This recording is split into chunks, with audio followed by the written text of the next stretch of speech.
Luego, Ya, gracias. Muy buenos días, tengan todos ustedes. Vamos a continuar con este módulo y el día de hoy tenemos una presencia de lujo. Nos acompaña la doctora Silvia Castrillón de la Universidad de Antioquia, Colombia. El miércoles tuvieron la oportunidad de trabajar con el doctor Didier Álvarez. Y bueno, pues quisiera hacer una breve presentación de la doctora. Ella es bibliotecóloga de la Universidad de Antioquia. Inició en Colombia el debate sobre las políticas públicas de lectura con la creación de diferentes entidades como la Asociación Colombiana para el Libro Infantil y Juvenil, Fundalectura, Asolectura y la Asociación Colombiana de Literatura Infantil. Ha sido asesora de organismos internacionales en materia de lectura, escritura, bibliotecas y literatura infantil como la OEA, la OEI, el CERLAC, la UNESCO y de algunos gobiernos de países de América Latina. Nos comentaba que ha estado en varias ocasiones en nuestro país, lo cual nos da mucho gusto. Ha sido jurado de premios de literatura infantil como el Hans Christian Andersen, el premio SM y el premio latinoamericano Norma Funda Lectura. Ha participado como conferencista en numerosos eventos nacionales e internacionales. Es autora de los libros Modelo Flexible para un Sistema de Bibliotecas Escolares, El Derecho a Leer y Escribir, Una Mirada, en coautoría con Didier Álvarez, Biblioteca Escolar, entre muchos otros artículos que, bueno, es imposible nombrarlos aquí. Es un gusto tenerla con nosotros. Ella va a realizar una charla con todos ustedes, entonces los invita después de una breve exposición que servirá como detonador para que luego se entable un conversatorio con ella. Sea bienvenida, doctora, y sean bienvenidos todos ustedes. Adelante. bueno, muchísimas gracias por invitarme.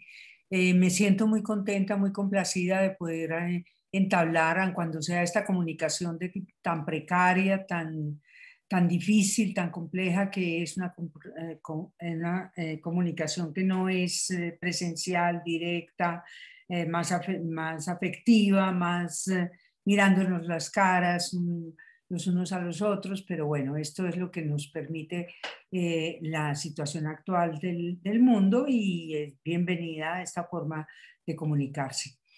Quiero hacer algunas aclaraciones. Yo no soy doctora y eso, ni siquiera tengo títulos de posgrados de ninguna naturaleza, ni de maestría, ni de nada de eso. Podría tenerlos si digamos, me hubiera vinculado con mis investigaciones mucho más de forma más académica con una universidad, pero no lo hice. Y mi formación es una formación, yo diría que autodidacta. Mejor dicho, yo me he formado con los libros y con las personas, con los lectores, con otros lectores, con los autores y con los lectores. Mi formación viene de ahí. No, esto, digamos, dentro de la universidad en estos momentos actuales suena un poco extraño, porque pues la verdad es que la mayoría de la gente con la que yo me entiendo, digamos, como colegas, en este momento pueden tener uno, dos, hasta tres postdoctorados.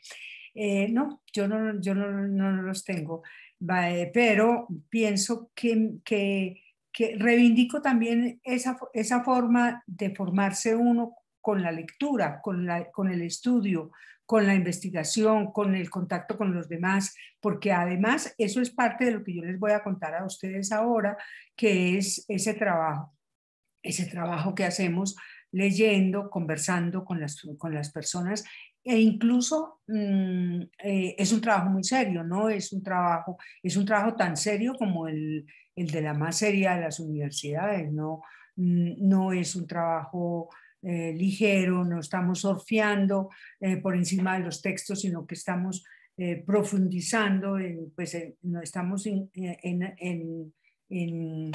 en aguas profundas de estos textos, no, no quiero reivindicar de ninguna manera la necesidad de estudiar seriamente y a fondo todos los temas que nos convocan y que nos dan, digamos, razón de ser y de existir. Mi trabajo fundamental es es compartir con otros mis lecturas y mis reflexiones acerca de la lectura, la escritura, las políticas públicas de lectura y escritura, el derecho a leer y escribir, la literatura infantil, la necesidad de que esa literatura infantil sea literatura de muy buena calidad, que no haga concesiones al mercado y a cuestiones que no son, que son más asociadas con una comercialización del libro que con realmente ofrecer posibilidades a los niños, a los jóvenes y a los adultos de enfrentarse con un texto de manera seria y de manera de tal manera que ese texto sea capaz de transformarnos y transformar y de esa manera ayudarnos nosotros también a ser actores en la transformación de nuestras realidades. Voy a comenzar, voy a tomar textos de algunos de los textos que ustedes ya tienen. Algunos los voy a leer, otros los voy a conversar y quisiera que ustedes no tengan ningún inconveniente en interrumpir mi conversación si se les ocurre en el momento de mis palabras alguna pregunta. No necesariamente tienen que ser preguntas asociadas a los textos que ustedes ya tienen en el manual, pueden ser preguntas que tienen que ver con su quehacer cotidiano en este campo de tratar de que los otros, leer con otros y tratar de que otras personas tengan acceso a la cultura escrita, se interesen por leer y escribir, entiendan que leer y escribir no es algo superfluo, es algo necesario para conocer el mundo, conocernos a nosotros mismos, conocer nuestras realidades y transformarlas. Voy a comenzar con un texto. Bueno, yo suelo citar y en esta charla con ustedes voy a citar varios personas que a mí me parece que son maestros de la lectura, así los he llamado, son maestros de la lectura. Uno de ellos es Nicolás Buenaventura, pero también hay otros, un poco para decirles cuál es mi concepto de maestro de la lectura. Yo, por ejemplo, considero que Paulo Freire es un maestro de la lectura. Y este que voy a leer unas palabras en este momento es un maestro de la lectura. Se llamaba Nicolás Buenaventura y él dice lo siguiente. Voy a leer extractos de un texto más largo, pero extractos que dan la idea de lo que quiero decir con estas palabras.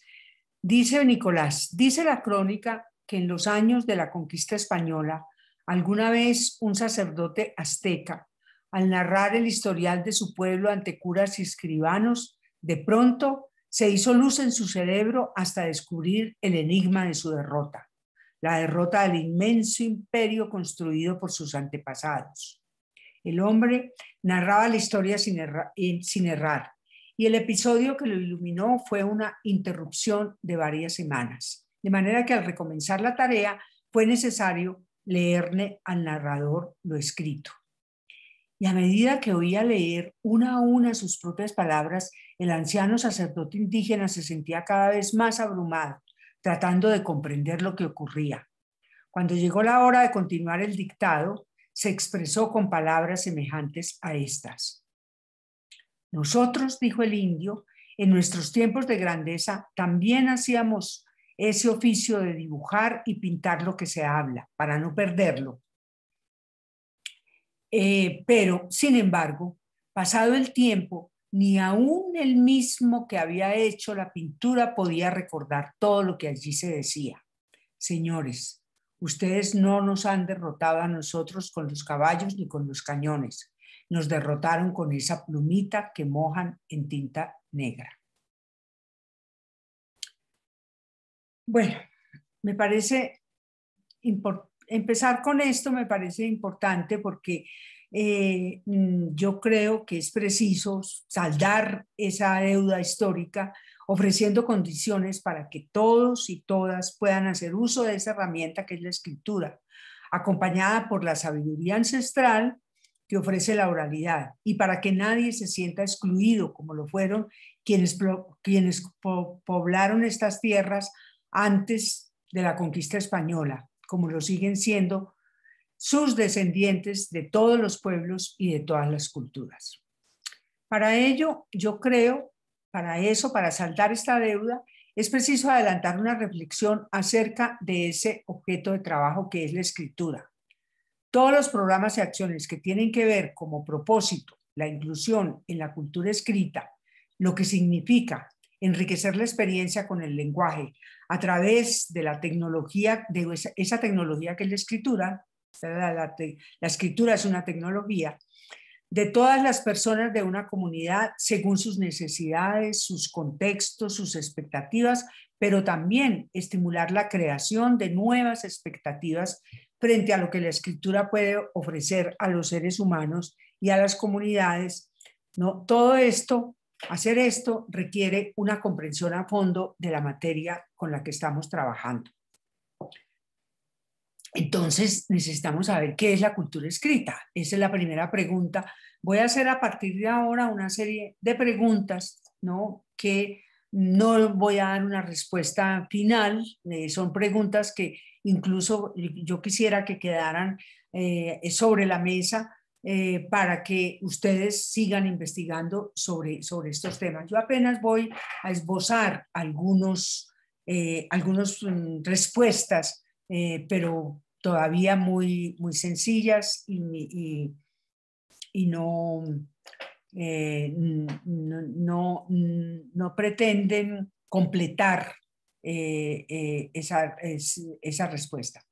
La lectura, la escritura son prácticas que conforman un ámbito intelectual y cultural comunicativo denominado cultura escrita. Por eso hablamos siempre de acceso a la cultura escrita. En estos momentos, en Colombia y en otros países, me imagino, se está incorporando el tema de la oralidad con mucho énfasis. Se dice que no es solamente cultura escrita, lectura, escritura, sino también oralidad. Nosotros hemos venido incorporando también el tema de la oralidad con una salvedad, con que la oralidad no es sustitutiva de la cultura escrita.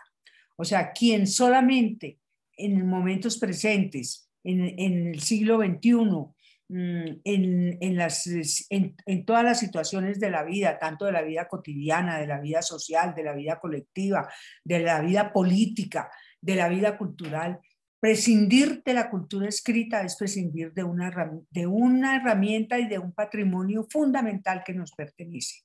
O sea, por más que reivindiquemos la cultura oral, la cultura escrita viene incluso en muchas ocasiones para fortalecer la cultura oral, para preservar la cultura oral, para preservarla del olvido, para mantener la cultura oral y que de alguna manera esa cultura siga existiendo gracias a la escritura.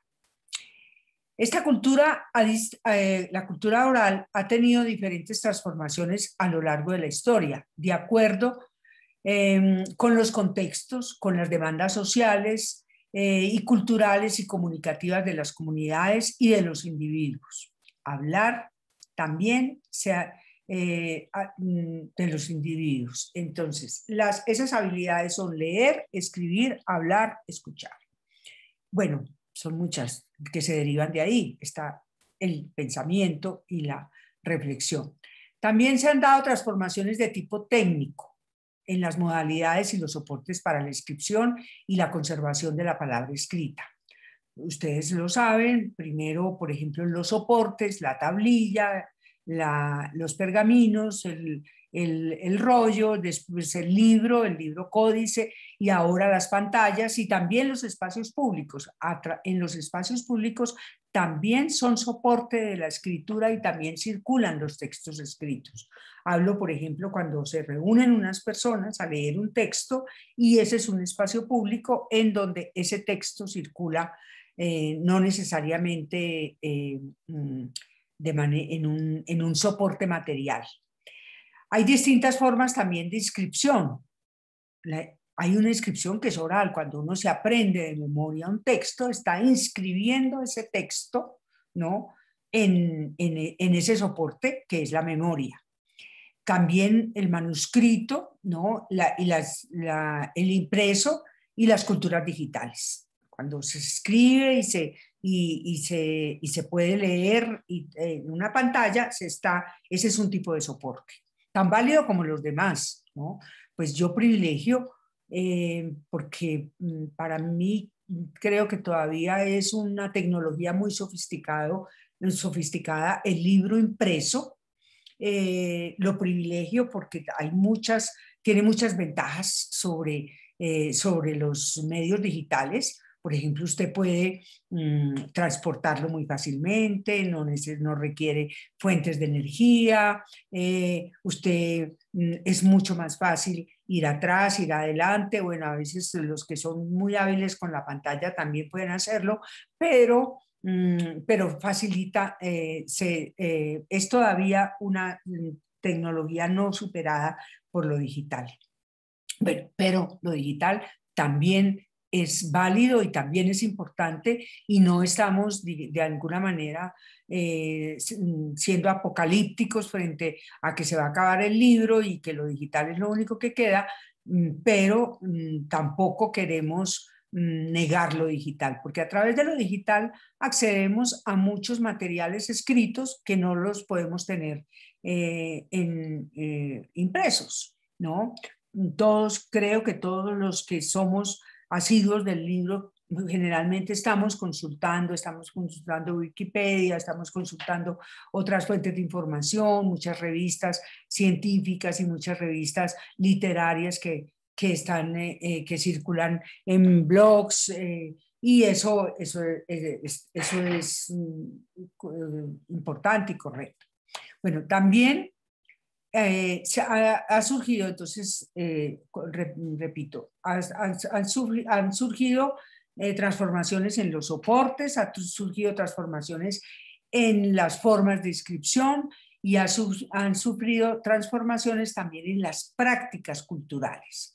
Una lectura individual, una lectura en voz alta, una lectura sin oralización,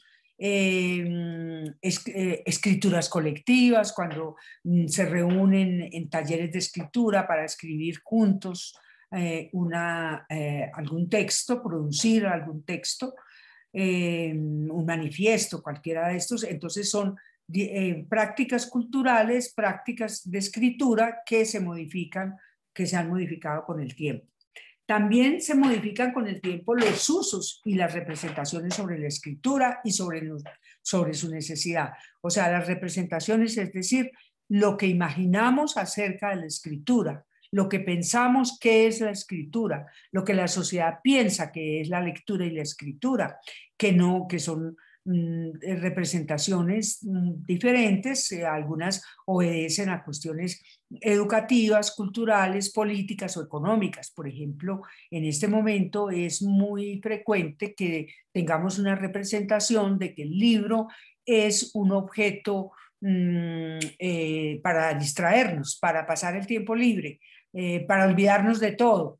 Que es un libro que es una cuestión puramente recreativa, ¿no? Y eso es dado por una función económica del libro, o sea, como cuando el libro se concibe solo como mercancía y no como objeto cultural, eso va generando en toda la sociedad una idea de que leer es divertirse como con cualquier otra cosa, es perder el tiempo, es pasarlo rico en algún momento. Y muchas veces las mismas personas que promovemos el libro y la lectura contribuimos a esos imaginarios y a esas representaciones.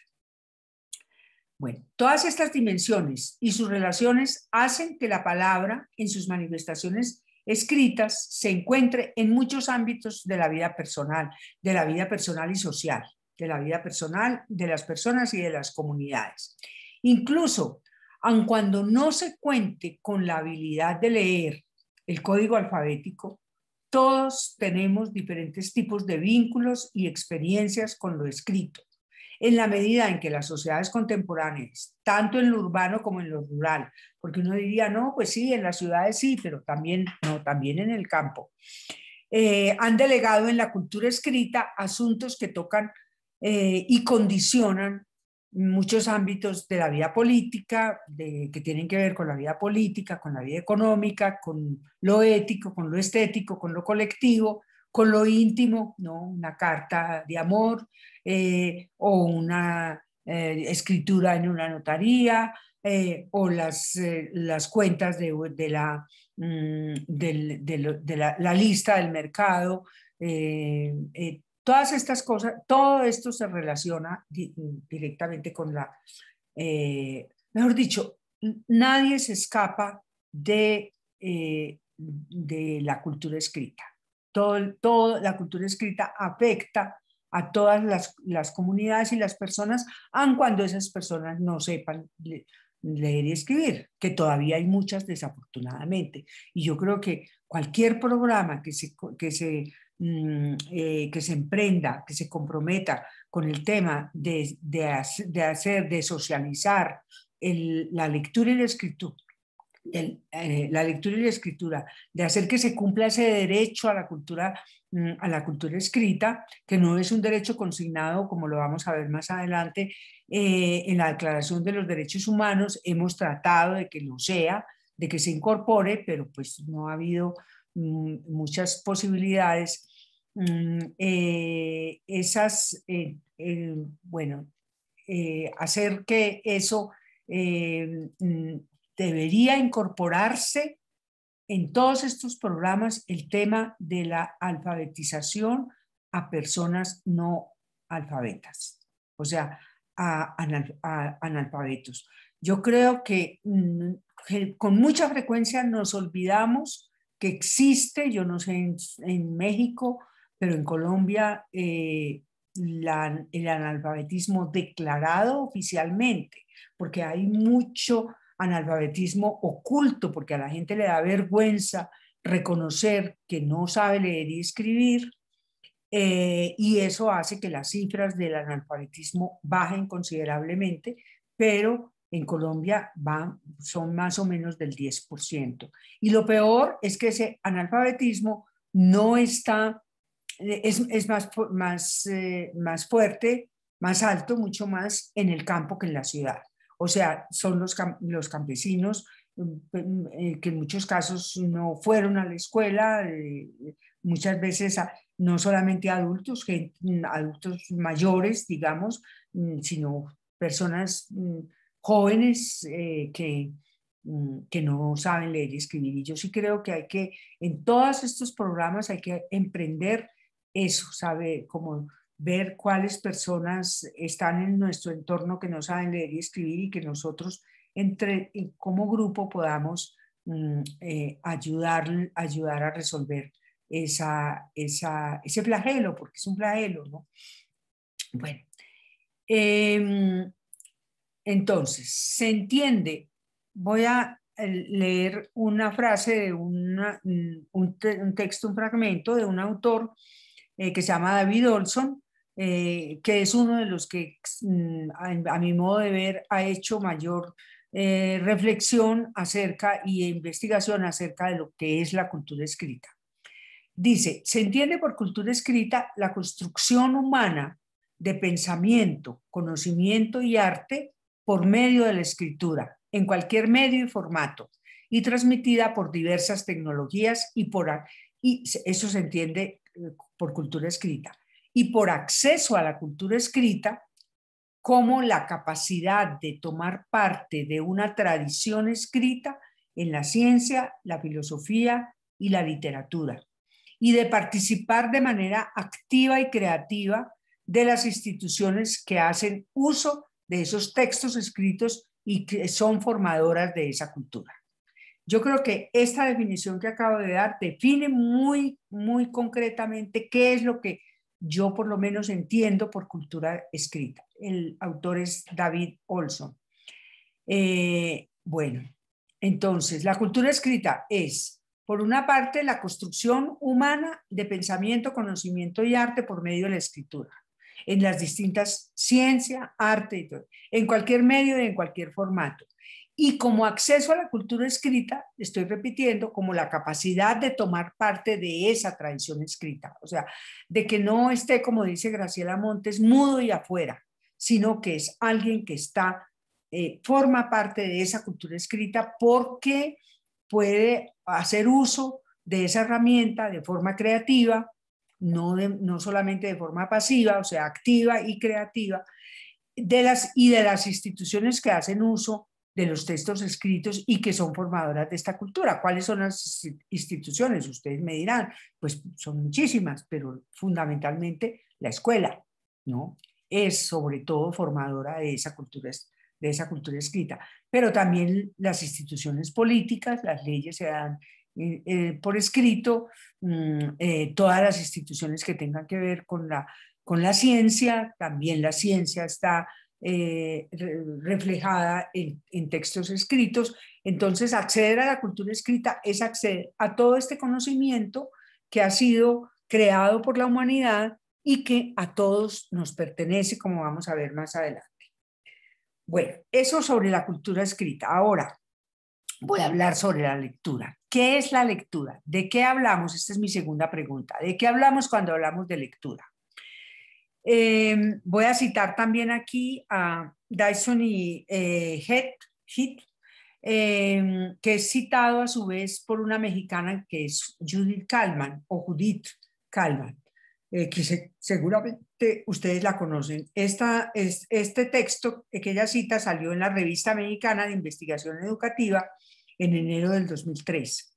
Ella cita a estos autores y la cita es la siguiente. De tal manera, alfabetizarse significa aprender a manejar el lenguaje escrito, los géneros textuales, los discursos, los significados, las palabras, las letras, de manera deliberada e intencional para participar en eventos culturalmente valorados y relacionarse con otros. A mí me parece muy pertinente esta cita, porque cuando una persona, saber leer y escribir no necesariamente nos habilita a participar de ese mundo, de esa cultura escrita. Es necesario que tengan, hay otras habilidades, sobre todo otras actitudes y otros comportamientos y otras cosas. El primero de todos es querer participar de eso. Pensar que no saber leer y escribir nos excluye de muchísimas cosas, de una producción humana, de una construcción humana que ha sido producida durante siglos y que nos pertenece a todos. La literatura, la ciencia, la filosofía, la política, ¿no? Bueno. Entonces, ¿de qué hablamos cuando hablamos de lectura? Los que trabajamos con lectura no siempre nos referimos a lo mismo cuando hablamos de ella. Nuestras apreciaciones acerca de lo que significa la lectura dependen en buena parte de los fines que le atribuimos a ella. En muchos casos, la lectura ha sido entendida como la acción de decodificar y comprender un texto escrito para propósitos asociados especialmente con el desarrollo de una actividad escolar. Eso, fíjense que la lectura y la escritura se asocia muchísimo, muchísimo a una actividad escolar y a una actividad académica. Por eso es que muchas personas que una vez abandonan sus estudios, tiran el libro hacia arriba y dicen, ya no tengo más que acudir a esto. Esto queda fuera de mi vida. Y muchas personas, muchos adultos dicen, pero si yo no voy a la escuela, si yo no fui a la escuela, no voy a la escuela para que no tengo nada que, la lectura no es conmigo. Bueno, para otros la lectura es una forma de recreación, ya lo dije un poco antes, especialmente cuando se considera el libro como un objeto comercial, que forma parte de las industrias del entretenimiento, que se compra y que se vende. El libro tiene que comprarse y venderse, es un objeto comercial y eso no lo podemos negar, pero va más allá de eso. Esta concepción responde a una idea de la cultura como espectáculo asociada a fines recreativos. Sin embargo, la lectura es una actividad supremamente compleja que realizamos los seres humanos con el objeto de buscar sentido. O sea, para mí esta es, digamos, la definición que nos puede movilizar a hacer un trabajo político, sin tenerle miedo a esa palabra, un trabajo social, un trabajo de garantizar el acceso a los demás. ¿Por qué? El acceso a la cultura escrita a otras personas que han sido excluidas de esa cultura, porque es una actividad supremamente compleja que realizamos los seres humanos con el objeto de buscar sentido acerca del mundo, comprendernos a nosotros mismos y al otro y a la realidad en la que vivimos. Apropiarnos de un patrimonio de la humanidad que está contenido, y ya lo digo y lo repito, Freire decía que repetir sobre las cosas era reiterar, y que cuando las cosas son importantes desde el punto de vista político, repetir es necesario. Entonces, pues yo no sé, me acojo a esas, a esas palabras que está contenido en la literatura, la filosofía, la ciencia. Bueno, también se lee, y esto es importante también en estos trabajos que hacemos con comunidades que quieren ser lectoras, también se lee con el fin de gozar de una experiencia estética propuesta por el lenguaje, cuando éste está elaborado como obra de arte, que puede propiciar esa experiencia. Cuando leemos, por ejemplo, un poema que nos produce una emoción que no puede ser provocada por otro medio. Cuando admiramos el manejo de la lengua, las metáforas, las palabras que se usan en un texto que nos parece especialmente hermoso. Esa experiencia estética también, digamos, es parte de lo que se consigue cuando se es lector. ¿Qué es leer entonces? No todo ni cualquier cosa es leer. Leer tampoco es descifrar, aun cuando se trate de la palabra escrita. Leer es construir sentido a partir de un texto, confrontarlo con sus propias creencias y convicciones, relacionarlo con otras lecturas, criticar lo leído, compartirlo y proponerlo a otros lectores. Todas esas son, digamos, acciones que forman parte de eso que es leer. Freire, en alguna ocasión, eso fue por ahí como en el año 80, en el primer congreso brasileño de lectura, dijo que la lectura del mundo precede a la lectura de la palabra. Y esa frase de Freire ha sido utilizada, ha sido apropiada deshonesta, a mi modo de ver, de una manera poco honesta, porque como Freire dijo que la lectura del mundo precede la lectura de la palabra, entonces nos podemos quedar leyendo el mundo sin leer la palabra, ¿no? Y como si la lectura sustituir la lectura de la palabra por la lectura del mundo, como si fuera válido hacer esa sustitución. Pero Freire no dijo eso. Freire, si uno lee el texto completo, más adelante él dice que la lectura de la mejor lectura del mundo se hace gracias a la lectura de la palabra. O sea, es decir, que la lectura del mundo se vuelve una lectura más consciente, más detallada, más profunda, más distanciada. O sea, tomar distancia frente al mundo es muy importante y esa toma de distancia se da gracias a la lectura de la palabra. De todas maneras, la palabra escrita es una forma de tomar distancia frente al lenguaje.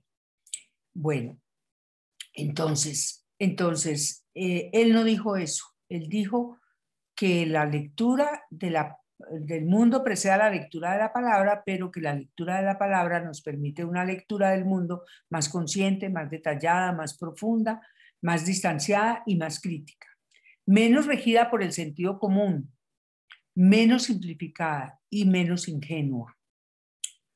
Bueno, hay que decir hay un profesor en Brasil, profesor Luis Percival Leme Brito, que tiene algunos textos que yo incluso puedo compartir con ustedes. Creo que yo envié algunos, no sé, pero él es muy generoso con sus textos y me parece que es un profesor muy, muy interesante y muy importante de leer. Ese sí que es un profesor con postdoctorados eh, que trabaja en una universidad del norte de Brasil, prácticamente en la selva amazónica.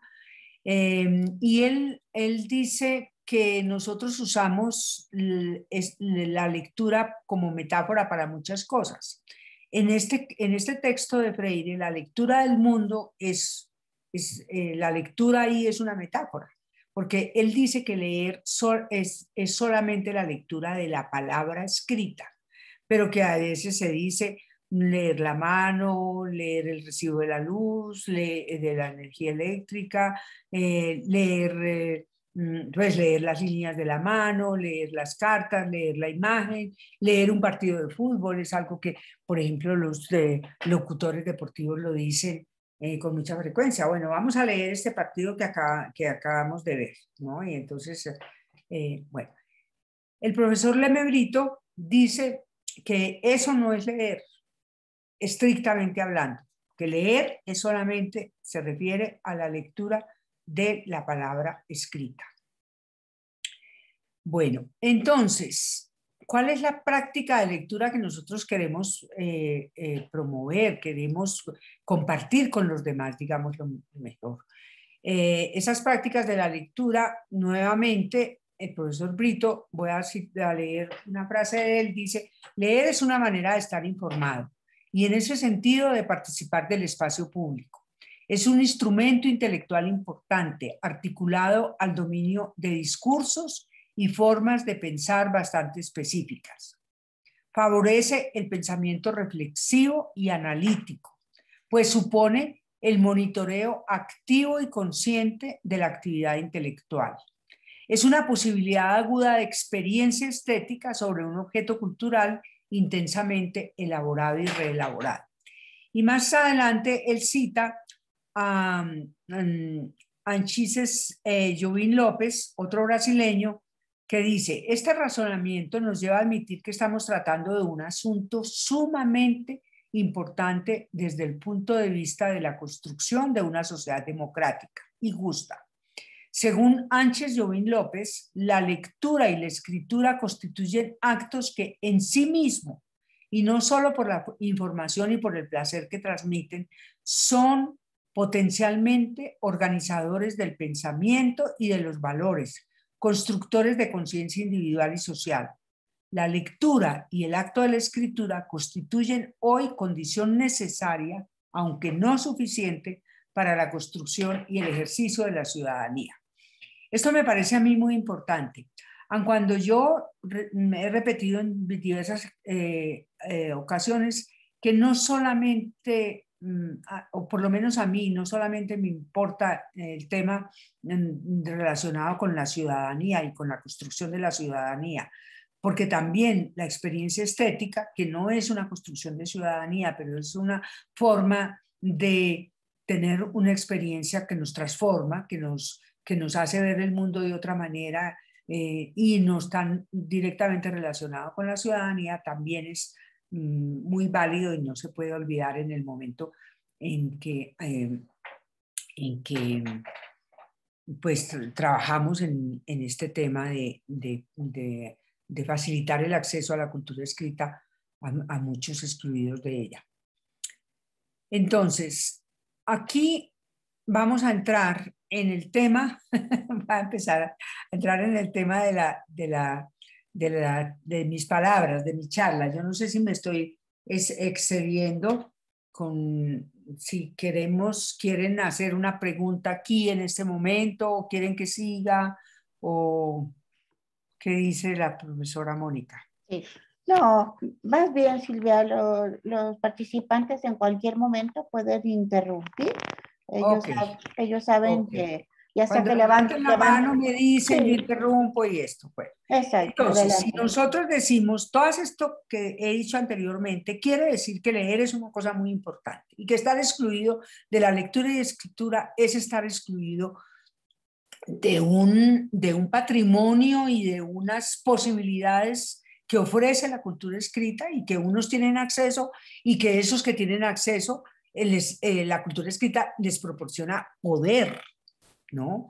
La escritura y el poder han sido tradicionalmente, históricamente muy relacionadas. La escritura ha estado siempre en manos de quienes tienen el poder, de quienes por el dinero o por su posición política, por su posición en la sociedad, por lo que sea, tienen la posibilidad de leer,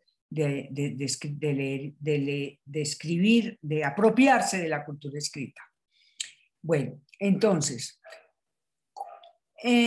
tendríamos entonces que mirar, si es tan importante, tendría que ser la lectura y la escritura un derecho de todas las personas. No es un derecho que haya sido reconocido. Nosotros aquí en Colombia tratamos con el CERLAL, que es el Centro para el Fomento del Libro en América Latina y el Caribe, de llevar a través de la Cancillería colombiana, porque eso no se puede llevar directamente, ni siquiera el CERLAL, que es un organismo internacional, puede hacerlo, llevarlo a una de las asambleas de la UNESCO, con el objeto de los países miembros de UNESCO, con el objeto de que se reconozca el derecho a leer y escribir como derecho universal.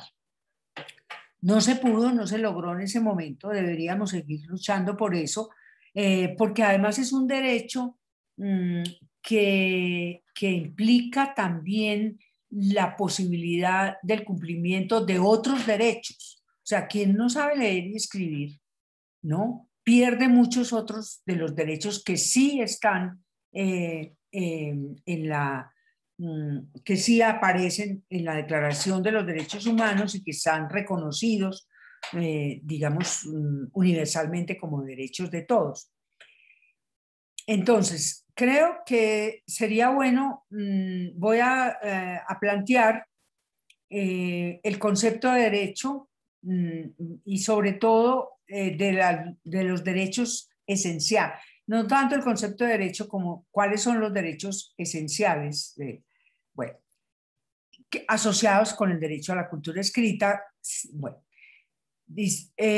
ahí el artículo 22 de la Declaración de los Derechos Humanos dice: toda persona como miembro de la sociedad tiene derecho a la seguridad social y a obtener mediante el esfuerzo nacional y la cooperación internacional, habida cuenta de la organización y los recursos de cada Estado, la satisfacción de los derechos económicos, sociales, culturales, indispensables a su dignidad y al libre desarrollo de la personalidad.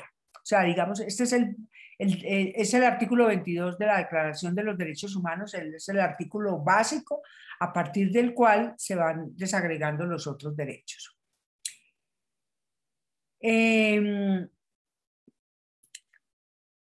En el año de 2008, el presidente de Sociólogos Sin Fronteras, ustedes conocen, es mucho más conocido Médicos Sin Fronteras, pero también hay una asociación que se llama Sociólogos Sin Fronteras, que es una asociación que lucha por el cumplimiento de los derechos humanos en todo el mundo.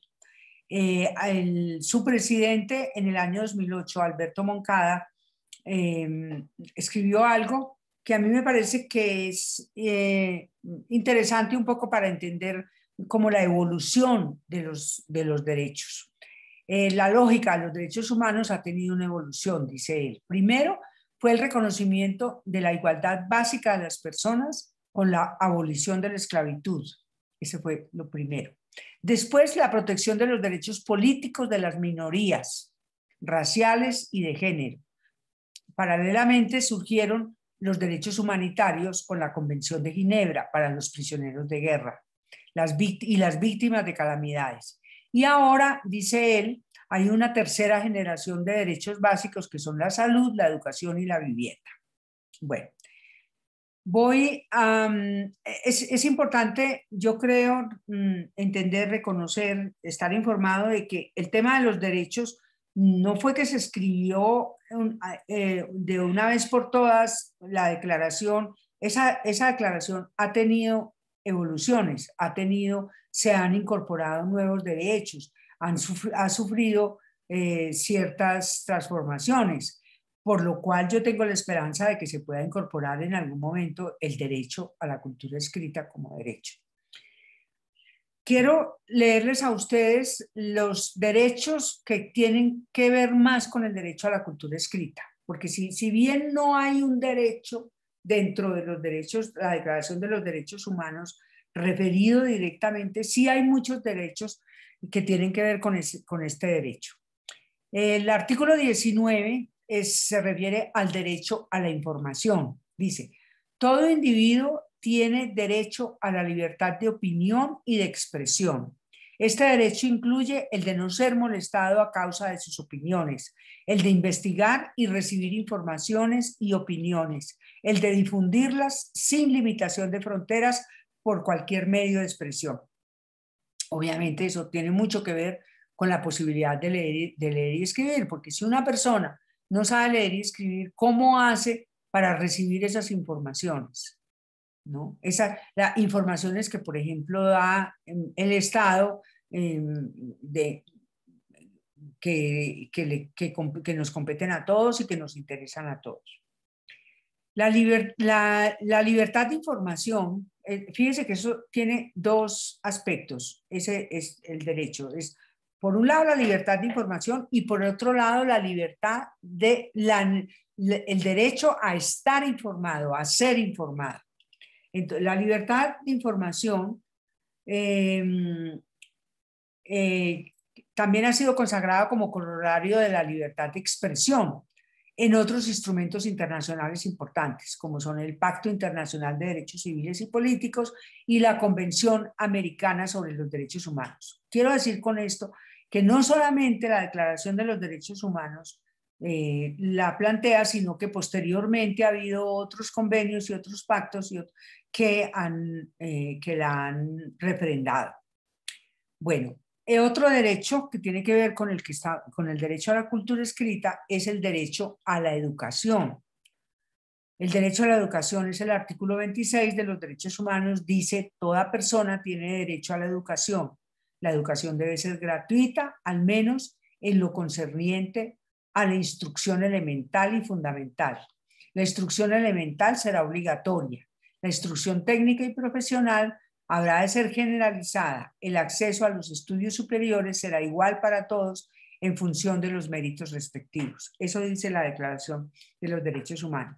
Y ahora, uno que nos interesa muchísimo, porque además tiene ciertas complejidades, es el derecho a la cultura. El derecho a la cultura, que es el artículo 27 de la Declaración de los Derechos Humanos, tiene dos dimensiones, dos numerales, son dos dimensiones del derecho. Dice, primero, toda persona tiene derecho a tomar parte libremente de la vida cultural de la comunidad, a gozar de las artes y a participar en el progreso científico y en los beneficios que de él resulten. Si esto es un derecho, entonces el derecho a la cultura escrita también tiene que serlo, porque si tiene derecho a la vida cultural y buena parte de la vida cultural se mueve mediante la escritura, entonces, sí. Obviamente que para gozar de ese derecho tiene que ser partícipe de la cultura escrita. participar del progreso científico también, ¿no? Si no se sabe leer y escribir muchas veces, aquí hubo un estudio de una química farmacéutica que trabajó mucho con el Sistema Nacional de Salud, cuántas personas yo en este momento no tengo el dato exacto, no lo tengo a la mano, pero muchos niños que se murieron de diarrea porque sus madres y sus padres en general no sabían leer y escribir, porque en los centros de salud había todas unas instrucciones de cómo evitar la deshidratación por la diarrea, ¿no? Y sin embargo, como no se sabía leer y escribir, no se tuvo ese conocimiento. Bueno, esa es la primera dimensión. La segunda dimensión dice, toda persona tiene derecho a la protección de los intereses morales, materiales que le corresponden en razón de sus producciones científicas y artísticas. ¿Eso quiere decir, qué quiere decir? Es el derecho de autor. O sea, el derecho a la cultura tiene dos dimensiones. Una de acceso a la vida cultural y la otra de que mis producciones, mis creaciones artísticas en todos los campos o científicas sean protegidas por un derecho de autor. En el numeral, bueno, el numeral 1, cuando habla de que todas las personas tienen el derecho a participar de una cultura, también tienen dos dimensiones. Eso es una dimensión universalista y una dimensión diferencialista. Esto lo explico porque me parece que tiene mucha importancia y mucha incidencia en los programas de lectura y escritura que nosotros proponemos. ¿Cuál es la dimensión universalista? La primera se refiere al derecho de acceso y apropiación al patrimonio simbólico universal, de la literatura y el pensamiento consignados mediante la escritura, para nuestro caso. O sea, yo tengo derecho a lo que la humanidad, no importa en qué latitud, en qué época, en qué momento, en qué ha producido. Esa es a la cultura llamada cultura universal. Y la diferencialista es una segunda dimensión, se refiere al derecho a su propia cultura, diferenciándola de otras culturas. O sea, yo tengo derecho a que mi cultura sea reivindicada, sea difundida, sea promovida y yo pueda, digamos, moverme dentro de esa cultura sin ningún tipo de reproche o de señalamiento por parte de los demás, ¿no? Esa es el carácter diferencialista de la política. A mí me parece que es importante que nosotros planteemos estas dos dimensiones de la cultura, porque muchas veces en estos momentos, y eso viene incluso de los movimientos de lo políticamente correcto, se dice que no importa la cultura universal, que lo que importa es la cultura, las culturas, y que no hay una cultura, sino que hay muchas culturas, eso es verdad, y que lo que hay que reivindicar es la cultura propia de cada comunidad, de cada individuo, y que el acceso a la cultura universal no es tan importante. Yo les cuento que, por ejemplo, yo estuve en un evento en Brasil hace como 2 años, antes de la pandemia, un evento donde se trataba de reivindicar y de dar espacio y dar voz a culturas tradicionalmente excluidas, negras e indígenas, dar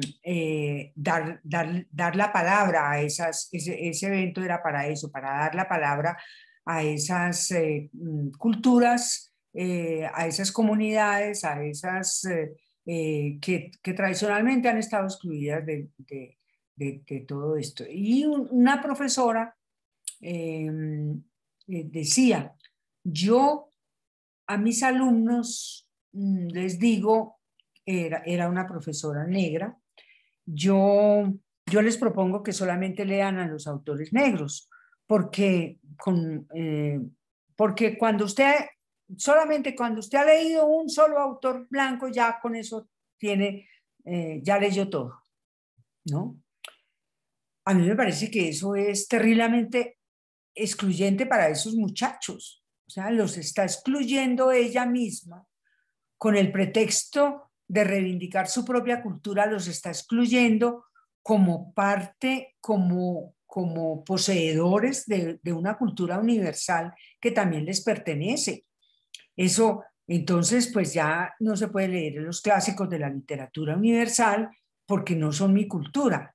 Entonces, es importante, digamos, que en los programas de acceso a la cultura escrita se convenga que el acceso, que las dos dimensiones de la cultura son tan importantes la una como la otra, que es excluyente cualquier propuesta que nosotros hagamos de que solamente leamos, si somos jóvenes, solamente leemos a los jóvenes, si somos, no, si somos mexicanos, entonces solamente vamos a leer a los mexicanos, con los colombianos a los colombianos, y cada uno nos vamos encerrando en nuestra propia, en un recinto cada vez más limitado, más estrecho, y más limitante del pensamiento, de la razón, de las posibilidades de intercambio, de las posibilidades de apropiación de algo tan importante eh, como el pensamiento, lo que se produce a través de la escritura. Bueno, entonces, yo quiero terminar esta parte con una frase de Emilia Ferreiro. Seguramente ustedes la conocen porque argentina de nacimiento, pero mexicana de formación y de ejercicio profesional toda su vida. Ha vivido en México. Emilia Ferreiro. Emilia dice que la cultura no es un lujo ni es una obligación, es un derecho, ¿no? Yo le agrego, esa es la frase de Emilia, yo le digo, sí, no es un lujo de élites que pueda asociarse con el placer, con la recreación, con el ocio, con el tiempo libre, ni es una obligación impuesta por la escuela. Es un derecho que además permite un ejercicio mayor de la democracia y por consiguiente el cumplimiento de otros derechos, como acabamos de ver. Bueno, hay otra dimensión del derecho. A veces el derecho es un derecho universal, es un derecho para todos los grupos, y no solamente para los grupos más vulnerables, sino por diversas circunstancias, entre ellas la edad, sino un derecho para todos. Porque en este momento es muy corriente. ¿Me fui? ¿Me están oyendo? Se escucha perfecto. Sí, bueno. Es que sentí que no. Esto es lo que tiene, es terrible. La virtualidad yo no les puedo ver las caras, no puedo ver si los estoy durmiendo con mi discurso, si se están adormeciendo con mi discurso, si lo están aceptando. Es difícil. Entonces, en este momento, quienes diseñan políticas hablan de la focalización, el enfoque social de riesgo, dicen, y la focalización. Sin embargo, esos enfoques son contradictorios con un enfoque universal de derechos. Yo quiero terminar con esto. O sea, cuando uno quiere, por ejemplo, privilegiar los derechos de los niños, se olvida que los niños dependen de los adultos, ¿no? Graciela Montes lo dice. Graciela Montes es una escritora argentina que tiene 2 libros publicados en Fondo de Cultura, La frontera indómita y El corral de la infancia, y un libro publicado en Babel Libros en Colombia que se llama Buscar indicios, construir sentido. A mí me parece una pensadora extraordinaria en el tema y muy profunda y muy sensible, y muy poética, porque la manera de hablar de ella es muy literaria, muy bella. Ella dice: quiero decir que los niños suelen sufrir la misma suerte que sus padres en el mundo, que el bienestar o malestar de sus padres los compromete necesariamente a ellos y que es casi imposible proponer el bien de los niños sin ocuparse también del de sus padres. Porque a veces se les olvida, ¿no? Entonces, bueno, vamos a enfocar todas las baterías a resolver los problemas de los niños y los niños dependen de los adultos. Y si los adultos no han trajinado, no han transitado por la cultura escrita, no, a veces en muchos casos no saben leer y escribir, no podemos esperar que los niños pues vayan a ser distintos.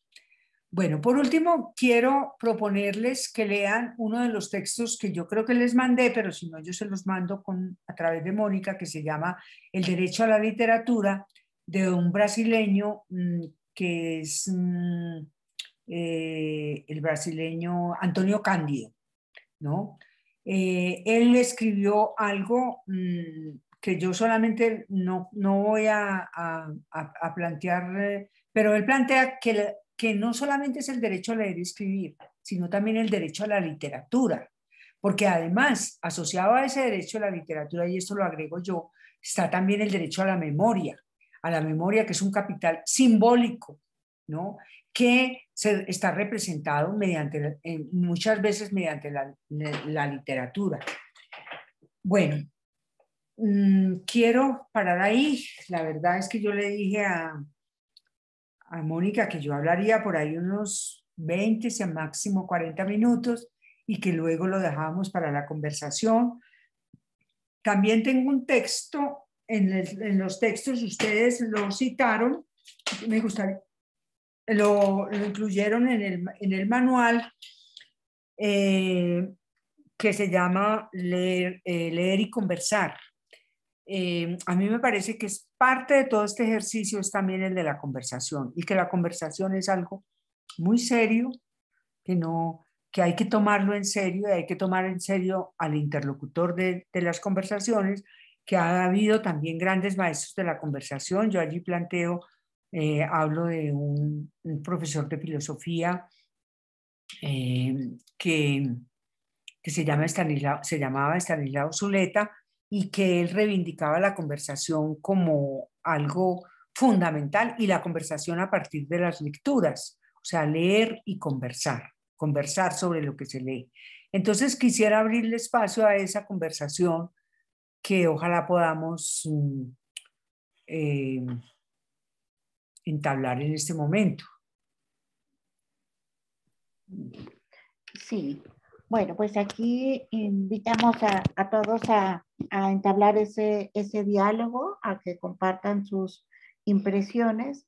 A mí se me hace muy interesante el punto de partida con el que iniciaste, donde señalabas la importancia de formarse a través de la lectura, ¿no? Porque a veces podemos pensar que esta actividad que realizan puede ser solamente algo recreativo, como un momento de esparcimiento en los espacios públicos, y creo que es una tarea que realizan de gran importancia y que está teniendo gran repercusión con los niños que trabajan, porque es una posibilidad de que ellos reciban o tengan esa forma de seguir formándose. Y no solamente ellos, sino los niños, que son las personas con las que interactúan, sino también ellos mismos como animadores, ¿no? Entonces ese proceso se me hace muy interesante, ¿no? Y vigorizar la idea de cómo los textos son capaces de transformarnos. Creo que esas ideas son fundamentales y quizá aquí también pues ellos puedan compartir experiencias, situaciones, algunos obstáculos que hayan enfrentado en esta tarea. Creo que ahí es interesante el poder escucharlos. ¿Sí? Ahí el doctor Vladimir les está compartiendo el drive donde están todos los materiales para su consulta. ¿Alguien que quisiera externar alguna opinión, alguna duda, alguna impresión? Alan, tu micrófono. ¿Nadie se anima? Parecía que era Alan, pero no se escuchaba el micrófono. Creo que eran los audífonos. Ya. Okay. Sí, era eso. Sí, adelante, Alan. Buenos días. Pues me parece muy interesante la concepción de la lectura como algo que se debe ser visto como un derecho. Pero desgraciadamente nosotros nos encontramos con que sobre todo la población de jóvenes y adolescentes lo ven como una obligación. Es bien complicado hacerles cambiar su percepción, porque ellos ven la lectura y es algo que se les ha inculcado desde chiquitos de que un libro es algo malo, un libro es algo que tienen que repeler de todas las maneras posibles. Entonces, yo sí estoy muy de acuerdo con lo que dijo la exponente, de que sí debería ser un derecho, todos deberíamos de tener la posibilidad de la lectura, pero ¿cómo podemos invitarlos para que lo vean como eso y no como una carga tediosa y aburrida?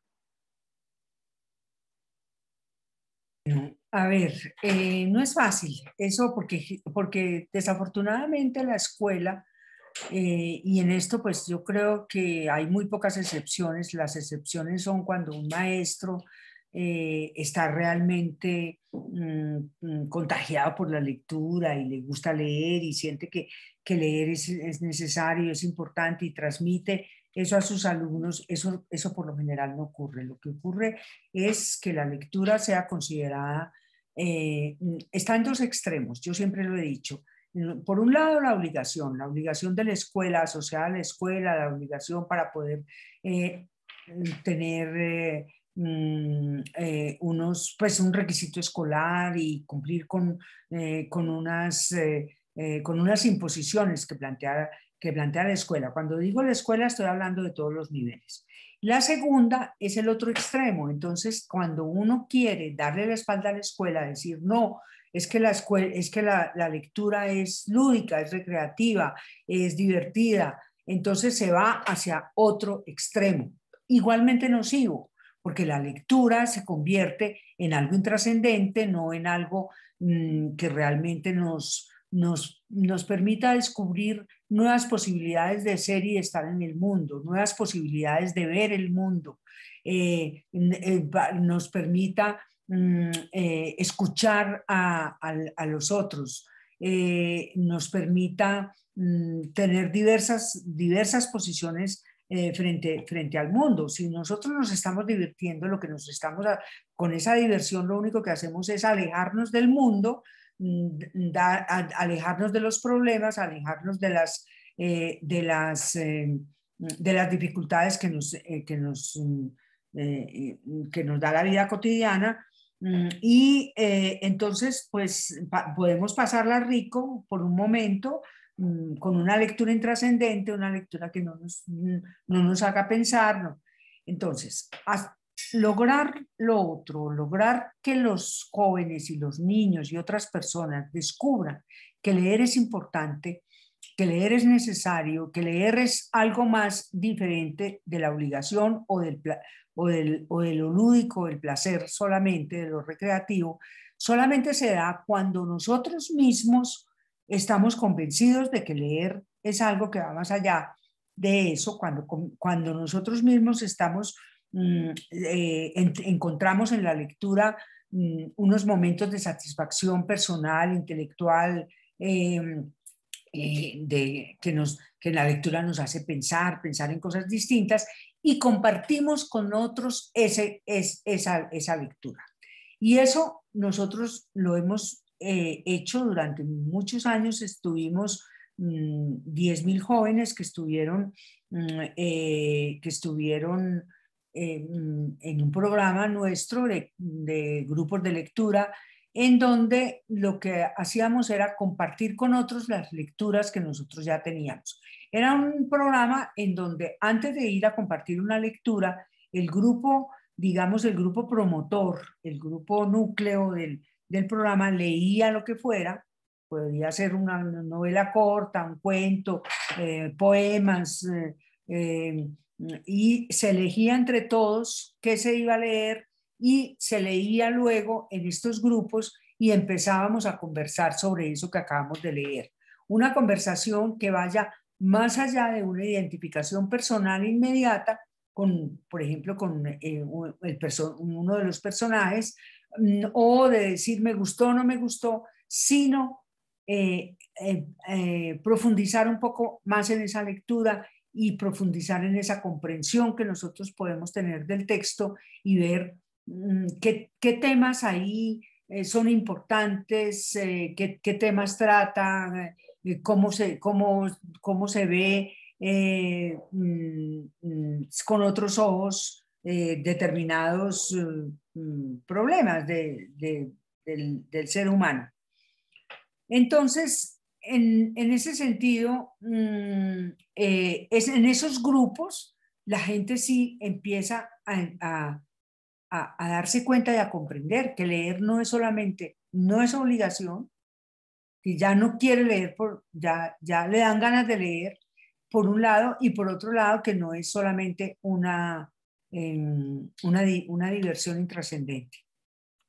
En esos grupos de lectura donde se lleva, es muy importante los textos que se eligen para leer, porque si usted elige textos aburridos, textos que no dicen nada, textos que son intrascendentes, que no plantean cuestiones fundamentales relacionadas con la vida, con la muerte, con el amor, con los celos, con las situaciones actuales de exclusión, bueno, tantas cosas que pueden ser movilizadoras de la atención y y de las ganas de seguir profundizando por ese camino. Perfecto. Entonces, por ejemplo, de las lecturas que se han seleccionado, ha habido casos en los que dicen, es que este libro está muy interesante, les puede gustar, pero al momento de que lo implementan, no causa un impacto en los grupos de lectura. Claro, claro, eso ocurre. Por eso es necesario, a veces, por ejemplo, por eso es necesario que ese grupo, que digamos es el grupo núcleo, nosotros trabajamos con un grupo de estudiantes de literatura, de filosofía, de comunicación, buenos lectores que les gusta leer, que ya, digamos, tienen un bagaje de lecturas importante. Era un grupo de 6, 8 estudiantes. Una persona llega con un libro y dice, voy a leer El Principito porque El Principito me pareció maravilloso, buenísimo. Y empiezan a leer El Principito y se van dando cuenta que El Principito no es tan maravilloso, ¿no? Que El Principito, y además esa es mi opinión, que El Principito dice que los adultos, el único adulto que sabe conocer a los niños es Saint-Exupéry, los demás adultos somos unos idiotas. ¿No? Y que es muy maniqueo, ¿no? Y empieza uno a darse cuenta, ¿no? El tema de la verdad y la mentira y los celos y todo eso. En cambio, puede haber un libro que trate el tema de los celos muchísimo más profundo, más a fondo y que conmueva mucho más. Entonces, muchas veces uno llegaba a esos grupos con un libro del cual no quería desprenderse porque lo había conmocionado en algún momento de su vida, y cuando lo leía ahí se da cuenta que no da para una conversación larga y profunda, ¿no? Entonces, por eso digo, elegir esos libros es muy importante, esa selección primero en grupos pequeños y luego ya antes de ir a compartirlos, porque también puede ocurrir que uno haya elegido en el grupo un libro y que cuando llegue al grupo nadie diga nada, no impactó, no tuvo ninguna,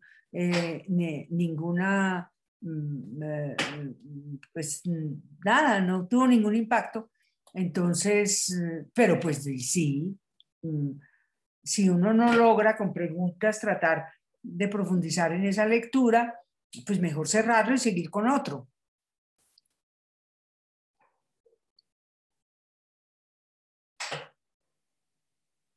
Si quieren, yo les puedo leer algunos apartes, que ya saqué apartes de ese texto que escribí yo hace poco, eso fue, bueno, ni tampoco, eso fue en septiembre del año pasado, que se llama Leer y Conversar. Yo creo que se los mandé, pero podría leer algunos apartes de eso, porque creo que es como el centro de la actividad y de las prácticas que más con la que más fácilmente se puede enganchar a otros hacia la lectura, que es con leer y conversar. Si ustedes quieren, puedo leer algunos apartes. Dice que con este texto yo comienzo diciendo, quiero hacer homenaje a un gran conversador. Es alguien que hizo de su vida su obra y que a lo largo de ella su mejor práctica fue la de conversar con el convencimiento, creo yo, de que lo más importante para él era la amistad y el compartir con sus amigos y alumnos lo que fue el centro de su existencia, el pensar, el reflexionar sobre los más importantes temas que han preocupado a la humanidad a lo largo de los siglos, a partir de los grandes textos de la literatura. Ese maestro de la lectura, que yo lo llamo, es el maestro Estanislao Zuleta, muy poco conocido, incluso en Colombia. Fuera de Colombia seguramente que no. Planeta acaba de publicar algunos de los libros de él, ojalá pueda circular en México, porque la verdad es que yo creo que es una persona que aporta muchísimo a toda esta reflexión sobre la lectura y la escritura. Estanislao Zuleta. A pesar de que escribió poco, Estanislao Zuleta, aunque escribió textos magistrales que deberían tener mayor divulgación, un texto de ellos se llama El elogio a la dificultad. Su legado fue reconstruido a partir de las grabaciones que él hacía de sus clases, que le hacían los alumnos, ¿no? Y podríamos decir que Zuleta es uno de los más importantes filósofos colombianos, pues eso es como decir toreros alemanes, ¿no? Que dice que decir que hay un filósofo colombiano es como decir que hay un torero, que hay un filósofo español, decir como que hay un torero alemán. Bueno, Zuleta citaba con frecuencia a Kant, filósofo que consideraba la conversación como la mayor de las artes, porque además, según palabras de otro colombiano, William Ospina, en un prólogo que hace del libro de Conversaciones con Estanislao Zuleta, dice: Kant pensaba que el arte debe fundirse a la vida, debe impregnar la existencia humana de intensidad y de sentido. O sea, lo que nos da a nosotros el arte es la posibilidad de darle sentido y darle intensidad a nuestra existencia, en la medida en que nos hace pensar en ella, en que no nos resbala, ¿no? Sino que no pasamos por ella como por una superficie surfeando por ella, sino viviendo intensamente.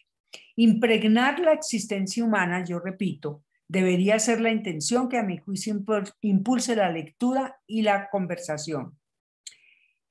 Y como la conversación no requiere yo digo aquí que no requiere de ayudas visuales, entonces no voy a usar, pero eso ya lo dije al comienzo de mi charla con ustedes.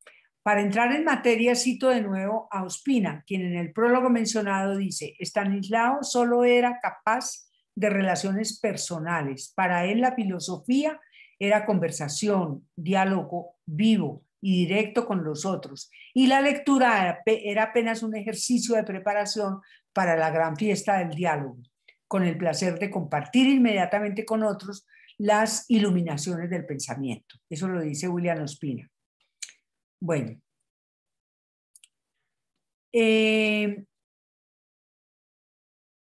A ver, ustedes creo que cuando yo digo esto dirán que me estoy tomando demasiado en serio algo que podría ser mucho más fácil, mucho más ligero, menos trascendental, que es conversar con los demás. Yo respondo, en primer lugar, que el tema de la conversación debe ser cosa seria. si nos atenemos a lo que Kant plantea sobre ella como la más sagrada de las artes. Y en segundo lugar, que conversar con niños y con jóvenes debe ser cosa seria, que también es serio el tema de los libros, como bien lo dijo Pavese. Sucede con los libros como con las personas, hay que tomarlos en serio, cosa que casi nunca hacemos. Es verdad que si los libros son pueriles no merecen la pena de que los tomemos en serio, ni como pretexto para conversaciones. En cambio, los libros para niños o para jóvenes o para adultos, si son obras de arte, si están escritos como tales, siempre presentan temas trascendentales, filosóficos, dirán algunos. Bueno,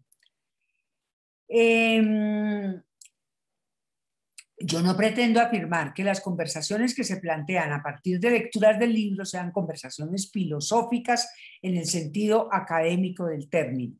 No se necesita ser filósofo ni conocer la historia de la filosofía para emprender estas conversaciones, simplemente hacernos las preguntas que se han planteado los filósofos y que los niños y los jóvenes y algunos adultos se hacen con frecuencia, la mayoría de las veces, sin un interlocutor que los tome en serio. Preguntas sin respuestas como son las verdaderas preguntas filosóficas. O sea, una pregunta filosófica no tiene una respuesta cerrada, no tiene una única respuesta, pueden ser muchas respuestas. Y no hay que temer a conversaciones sobre libros que tratan temas difíciles, tampoco hay que temer a la intervención por parte del adulto o por parte del lector que conoce más ciertos libros. Intervenir es necesario, proponer e intervenir. Este texto que yo les estoy leyendo aparece, aparte de este texto, en el cuaderno que entre otras los felicito porque me parece que es un buen trabajo haber hecho ese cuaderno. Sin embargo, hay algo en su presentación que me parece que se puede prestar a tergiversaciones. Yo digo más adelante que los niños a veces no son tenidos en cuenta para una conversación seria con algunos argumentos. Por ejemplo, el primer argumento es que la niñez, ustedes pueden también extrapolar esto, también la niñez y los jóvenes también. La niñez es solo una y hay que dejar que la disfruten a su gusto, no hay que invadir su tiempo. Yo no estoy de acuerdo con eso. O sea, pero eso se dice con mucha frecuencia. No, es que dejemos que los niños jueguen, entonces solamente proporcionaremos solamente lo que los distraiga y lo que los haga felices por un momento. Segundo, los niños no están a la altura de conversaciones sobre temas difíciles. Ya llegará el día en que tengan que enfrentar esos temas. Ese también es un argumento para no asumir una conversación seria con niños o con jóvenes o con otras personas que uno considera que son más ignorantes que uno, ¿no? Entonces, como son ignorantes, no me voy a meter con temas, con temas difíciles, mentiras, ¿no? Cualquier persona está en condiciones de tratar seriamente un tema que puede ser un tema filosófico. ¿Cuáles son los temas filosóficos? Sobre la muerte, sobre la identidad, sobre el ser y la nada, sobre, bueno, esos son los temas filosóficos. Y el otro argumento es que los libros son para pasar el tiempo, para divertirse, para descansar del estudio y del trabajo. Bueno, es como en el cuaderno estuvieron destacadas esas tres cosas. Yo quiero que quede muy claro que eso no es que yo lo afirme, sino que al contrario, es los argumentos que yo presento como pretextos para no entablar una conversación seria con los otros, con los demás, bien sean niños, jóvenes y con adultos que nosotros consideramos que no se interesan por estas cosas serias, que lo que hay que hacer es que se distraigan un poco del trabajo, pobrecitos. Bueno. ¿Qué más? Sí, Silvia, yo quisiera comentar ahí algo de lo que tú estás señalando, de cómo llevar esa conversación con los niños y hacerles esas preguntas que animen esa interacción. De hecho, hay un programa que quizá lo hayas escuchado de filosofía para niños, donde se busca ese desarrollar ese pensamiento crítico en los niños a partir de enseñarlos a cuestionar y que ellos vayan aprendiendo a descifrar los problemas y encontrando las respuestas. Y se empieza, como tú dices, con esas preguntas fundamentales y que pueden partir de relatos y sucesos cotidianos y puedes, por ejemplo, partir de algo que haya sucedido, vamos a decir, por ejemplo, en el recreo, que dos amigos pelearon o discutieron y entonces con eso puedes llevar a la discusión en torno a la violencia, en torno al mal, en torno al respeto, pero la importancia de cómo formularles preguntas para que el niño vaya a su vez tratando de ir descubriendo cómo formular esas verdades que también él mismo va desarrollando. Eso por un lado.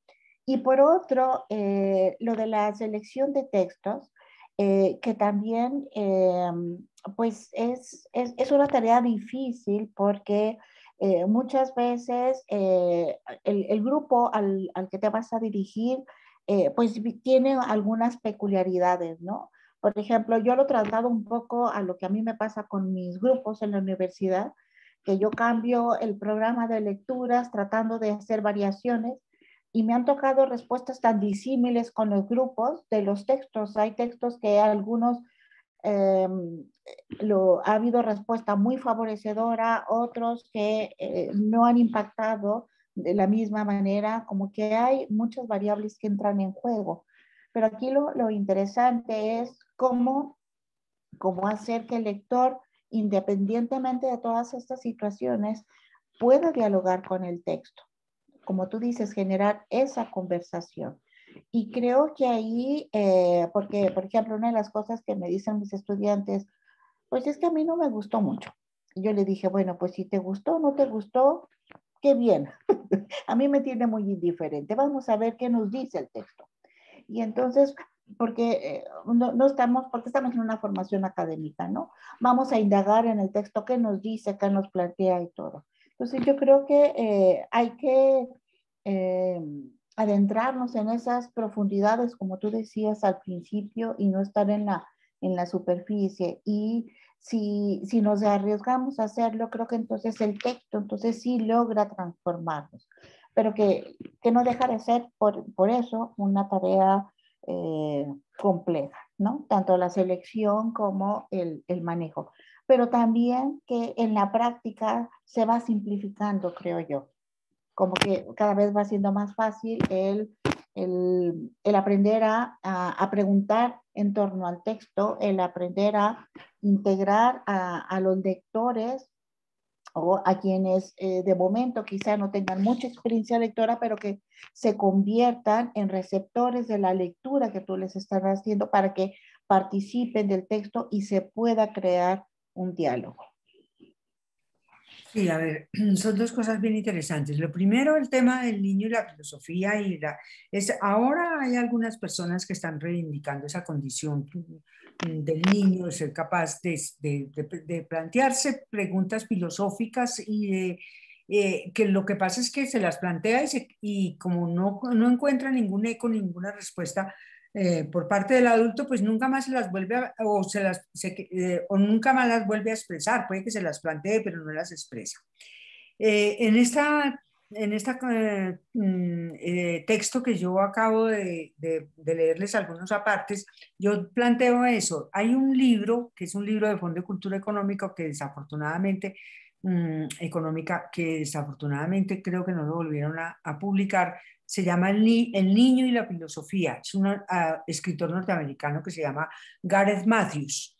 Él se vale de ejemplos de libros de literatura infantil ya clásicos, como es el libro del oso que no lo era, que también es un libro publicado por Alfaguara, en donde sus autores, sin pretenderlo, los autores de libros para niños, mediante diálogos de los personajes inscritos en su cotidianidad, han planteado siempre grandes problemas filosóficos. En el oso que no lo era, por ejemplo, el del ser y la identidad, el sueño y el escepticismo, el ser y el no ser, la apariencia y la realidad, y las bases del conocimiento. Todo eso se plantea en un libro para niños pequeños, y uno, ¿no? Es más, en un libro de eso se puede leer con adultos y se puede encontrar todos estos temas filosóficos para discutirlos con ellos. Si hemos tenido si lo hemos leído con seriedad y lo hemos analizado. Bueno, su tesis, la tesis de este autor, es que los autores de libros para niños son más sensibles al pensamiento filosófico de los niños que incluso los grandes psicólogos como Piaget y como Bettelheim, ¿no? Este último, además, se ocupó seriamente de los cuentos de hadas, pero pasó por alto la sensibilidad filosófica infantil. Y Piaget nunca habla de que los niños sean sensibles al pensamiento filosófico. Eso no, pues habla de otras cosas y respeta mucho y digamos, el sujeto niño, pero no plantea esa sensibilidad filosófica del niño. En ese libro, Matthews dice que los escritores de historias para niños, por lo menos algunos de ellos, han sido casi los únicos adultos importantes en reconocer que muchos niños se sienten naturalmente intrigados por cuestiones filosóficas, ¿no? Ese librito ojalá que lo puedan conseguir. Nuevamente se llama El niño y la filosofía, creo que vale la pena leerlo. Es muy interesante porque plantea ese tema. Y entonces ahí nos despoja a nosotros de cualquier inseguridad frente, ay, ¿será que planteó este tema con los niños? ¿No? El ser y el no ser. Bueno, o con los jóvenes, ¿no? Bueno, esa es la primera. La segunda cuestión es que sí, hay libros, no todos los libros le pueden gustar a todo el mundo.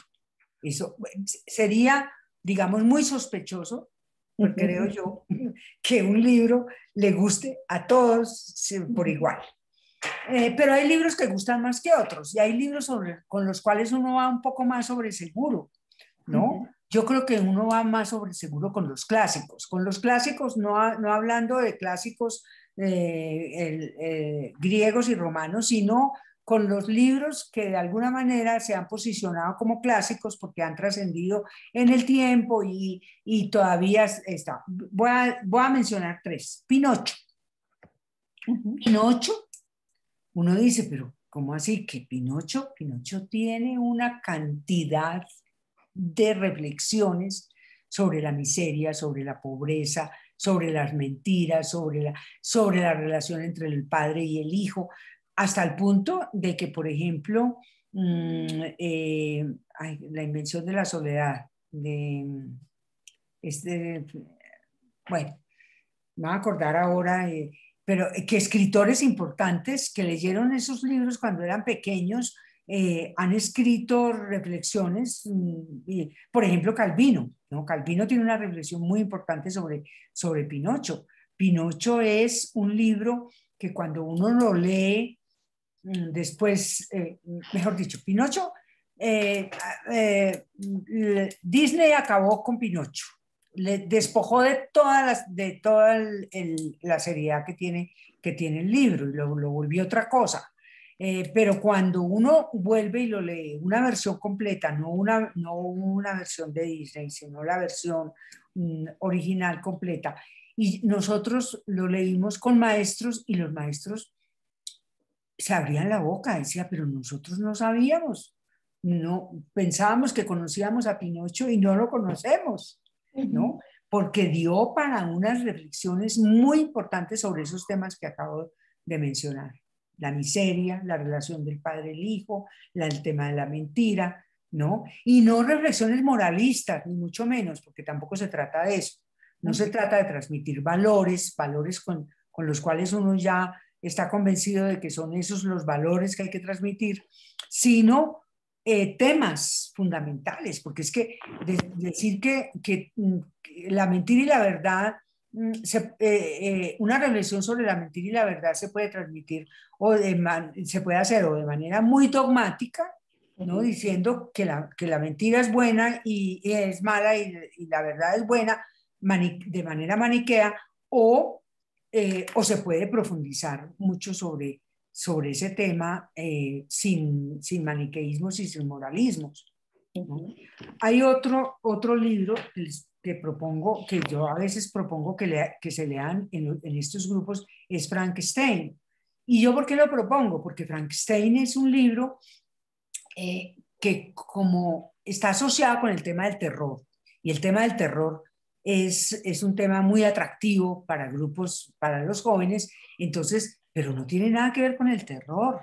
El tema es un problema ético fundamental, tanto que hay escritores que han tomado, Philippe Mérieux, que es un educador, el libro de Frankenstein, escribió todo un libro basado en él. Oiga, maestra, perdón que me meta así tan Sí, de sí, golpe, métete, me parece antes de bien. que se me vaya No, ahí perfecto, perfecto. las adaptaciones de Disney. Vamos a poner el dedo en la llaga. Las grandes historias que se han adaptado, que yo en lo personal no he leído, no he tenido la fortuna de leerlas, las originales, pero he visto recopilaciones, he visto las cosas que han cambiado. ¿Qué tanto mal le han hecho a las generaciones como la mía, que hemos crecido viendo esas adaptaciones? ¿Sabe qué más le han hecho?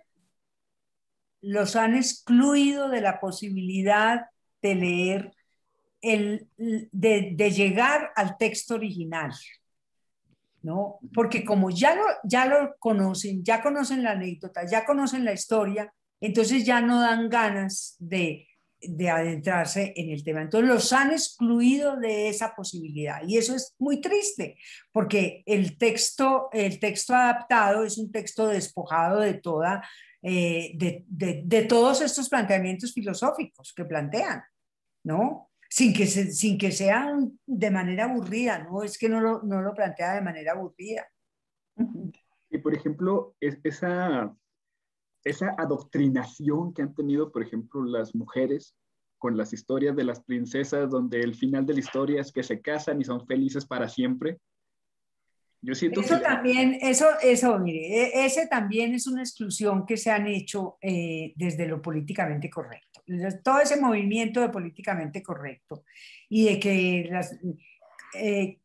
han hecho que muchas obras de la literatura, empezando por los cuentos de hadas, los cuentos tradicionales, los cuentos maravillosos, como se le quieran llamar, que son los cuentos a los que Bruno Bettelheim le dedica un libro que se llama Psicoanálisis de los cuentos de hadas y que dicen lo importante que son esos cuentos, han sido excluidos del repertorio que se les ofrece a los niños por eso, porque no son políticamente correctos, porque no reivindican el papel de la mujer, y no encuentran que, por ejemplo, en esos cuentos tradicionales hay muchas veces el papel de la mujer es, es muy fuerte, personajes muy importantes, ¿no? Además porque hay una cosa, los cuentos tradicionales generalmente los recogieron hombres, pero quienes los contaban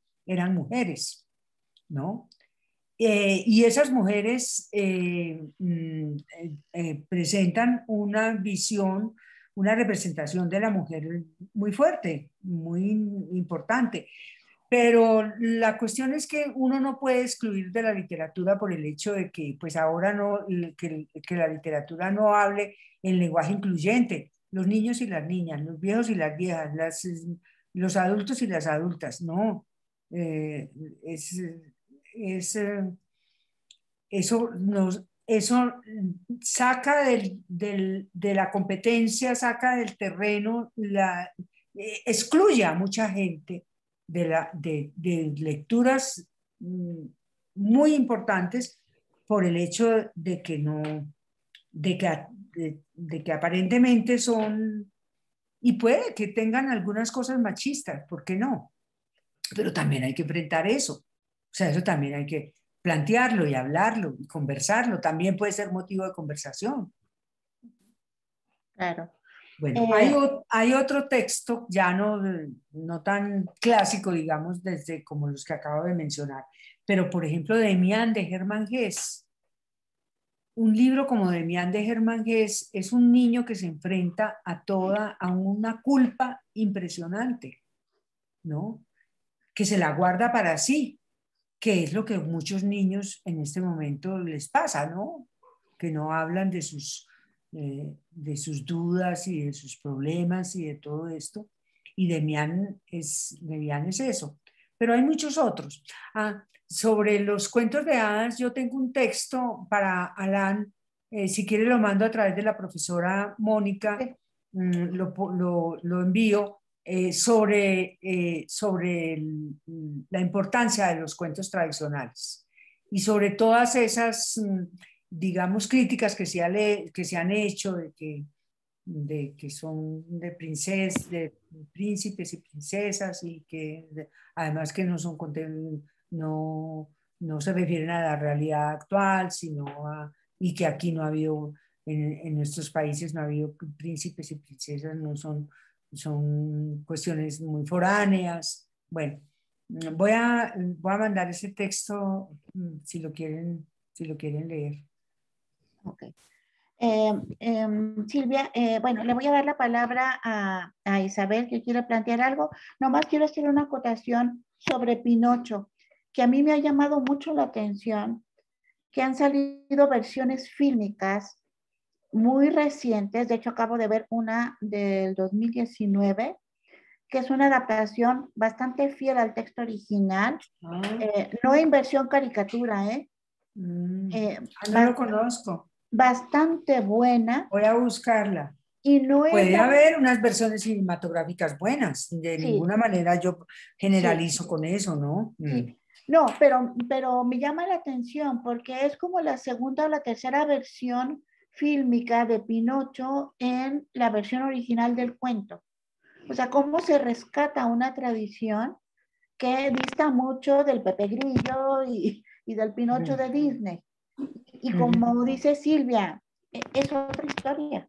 Es otra historia. Ahorita les pongo el link en el chat del tráiler para que vean, porque es muy interesante ver en la película todo el contexto, ¿no? Como se dice, desde la villa en que viven, el ambiente, la ¿Y es importancia una de la película hecha educación. dónde? Ahorita te digo, porque ya no me acuerdo. ¿Será fácil Sí, encontrarla? Si me sí, mandas por el chat, mándame por el WhatsApp sí, los sí, ahorita datos para la liga. sí, ahorita les paso el tráiler. Adelante, Isabel. Pues sobre ese comentario que hizo Alan y perdón, el dedo en la llaga.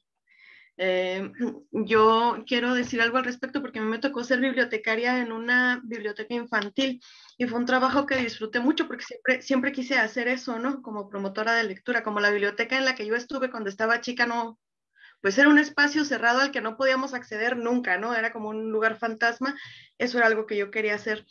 Entonces me tocó instaurar un programa de promoción de lectura ahora que cerraron por lo de la pandemia y yo tenía, básicamente parte de mi trabajo era como grabar cuentos, subirlos a un canal en YouTube y extenderlos.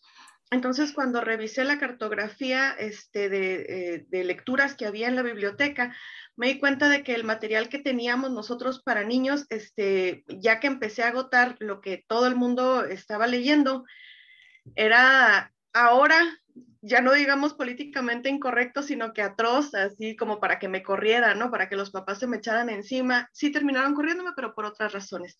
Entonces, esto viene al caso porque precisamente esa era una forma, bueno, según lo que reviso en la cartografía, esa era una forma en ese momento en el que el Estado decía específicamente cómo formar al próximo ciudadano, ¿no? Como aterrorízalo todo el tiempo, como cuidado con esto, cuidado con aquello, los valores que se van a instaurar tienen que ser específicamente estos.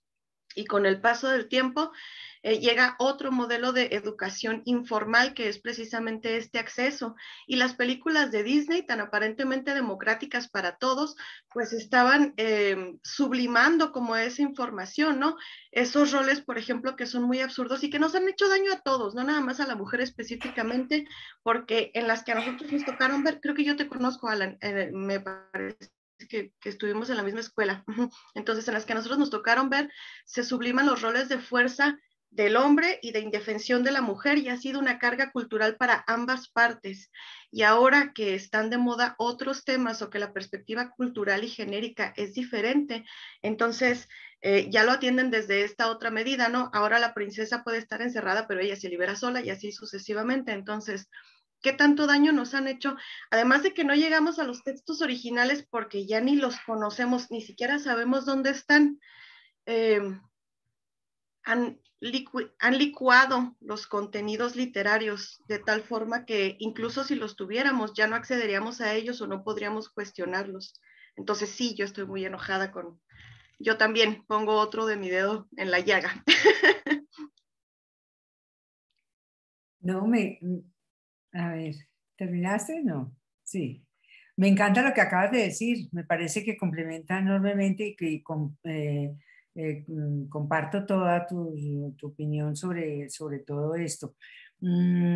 Hay serias críticas que vienen a Disney que yo creo que hay que leer. Yo voy a compartir con ustedes algunas cosas a través de la profesora, les voy a mandar una lista de las cosas, de las lecturas que a mí me surgen a partir de esta conversación que tenemos con ustedes, de que se me ocurre que pueden ser interesantes. Porque en este momento no tengo el dato exacto, pero, pero con mucho gusto los comparto después. A mí incluso me ha pasado que en esas lecturas donde ha sido tanto el bombardeo de las películas de Disney, que luego, por ejemplo, tratando de leerle los cuentos a mis nietas, que luego los niños dicen, así no va la historia. Cuando te estás yendo a la fuente original y entonces, no, así no va, porque la historia pues se torna diferente, porque los estereotipos que se han construido es totalmente diferente. Y entonces, bueno, pues la idea, por ejemplo, en los textos, bueno, cómo buscar un texto que sea más adecuado para la realidad en que viven los niños con los que ustedes trabajan y no tener los prejuicios, ¿no? Cuando, por ejemplo, mencionaba ahorita Silvia, bueno, que es que pensar que son temas demasiado serios, pero pues es que estos niños viven en un ambiente demasiado serio. O sea, son niños que ven violencia, que ven ambientes familiares disfuncionales, que ven pobreza, que ven desempleo, que ven un montón de cosas. Entonces, qué mejor que darles herramientas para poder comprender este mundo y cómo ellos pueden ser agentes de cambio. Entonces, como decía también ahorita Silvia, no esperar a que más adelante puedan leer esa situación, mejor que desde ahorita puedan entender por qué existe el mal en el mundo, ¿sí? ¿Por qué el hombre de repente tiene esas actitudes de violencia? ¿Por qué las relaciones humanas son complicadas? Porque es el mundo que están viviendo y lo vienen. Entonces, pues es también aprender a escucharlos para que ellos compartan pues, las historias que ellos viven, ¿no? Entonces, bueno, pues quería agregar eso. ¿Alguna otra intervención que quisieran ustedes compartir?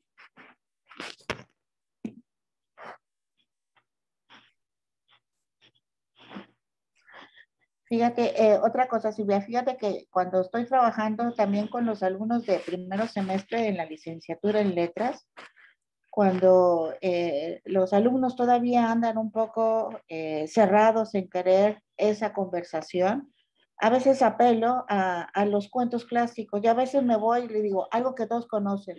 Y me voy a Caperucita Roja y les digo, bueno, todos conocen Caperucita Roja, ¿no? Pero les digo, ¿pero de qué trata el cuento? A ver. Entonces, a ver, ¿cómo me traducen en el cuento en una problemática de mayor envergadura? O sea, ¿quién es el lobo? ¿Qué es el lobo? ¿A qué se enfrenta ella? Hablamos de la inocencia y hablamos de la maldad que existe y hablamos del peligro y hablamos de la inseguridad. Entonces ya es una lectura totalmente diferente. Y ya no es solamente si se la comió o no se la comió. Es como la metamorfosis de Kafka. Pues si se convirtió en cucaracha, en escarabajo, el animal es lo de menos. Aquí lo importante es el sentimiento que tiene el personaje y por qué se siente tan menospreciado, ¿no?